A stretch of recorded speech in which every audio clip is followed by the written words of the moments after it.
Non loin de la mer Morte se trouve le site de Qumran. C'est là qu'ont été retrouvés les manuscrits de la mer Morte.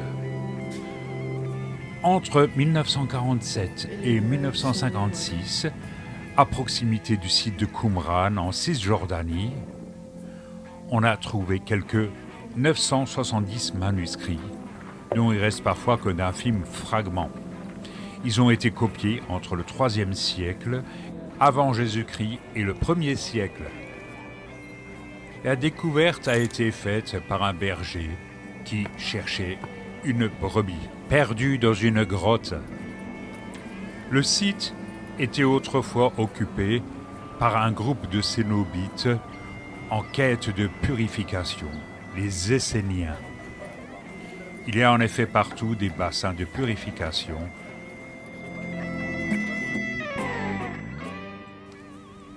L'image classique des grottes de la mer Morte n'est en fait qu'un grand ravinement.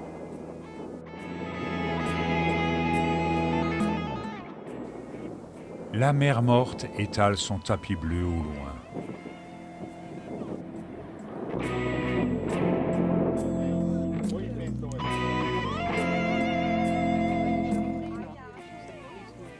Nous sommes arrivés bien bas au cours de ce voyage, à moins 400 mètres d'altitude.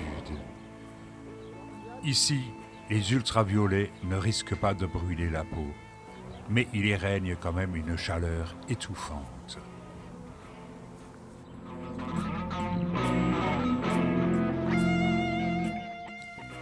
Nous quittons la Palestine pour retourner en Israël.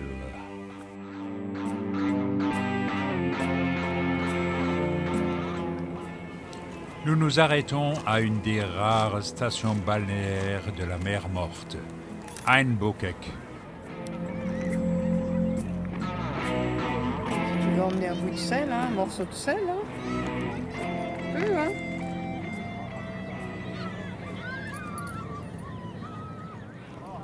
Ah, c'est drôle, ça. Au loin, nous voyons les rives de la Jordanie. C'est incroyable, hein? Et côté israélien, le paysage est à couper le souffle, lui aussi, et se mire dans cette eau chargée de sel.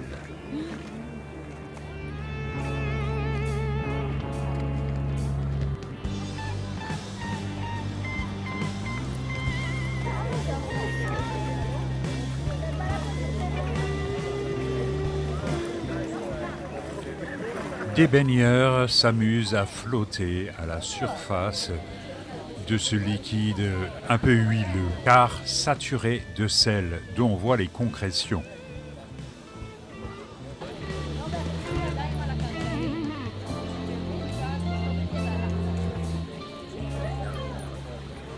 Nous nous rendons compte que nous sommes ici à Sodome.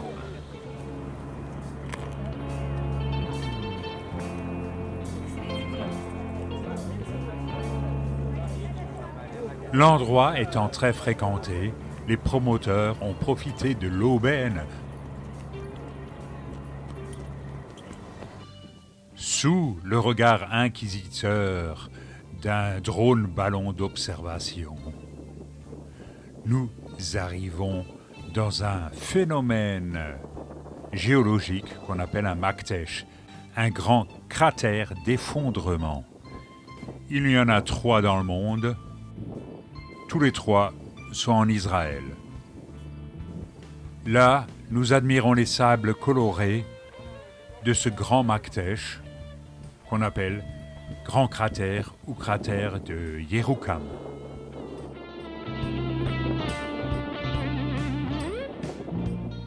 Nous atteignons les limites du cratère et nous arrivons à Yeroukam, ville champignon du désert de Judée.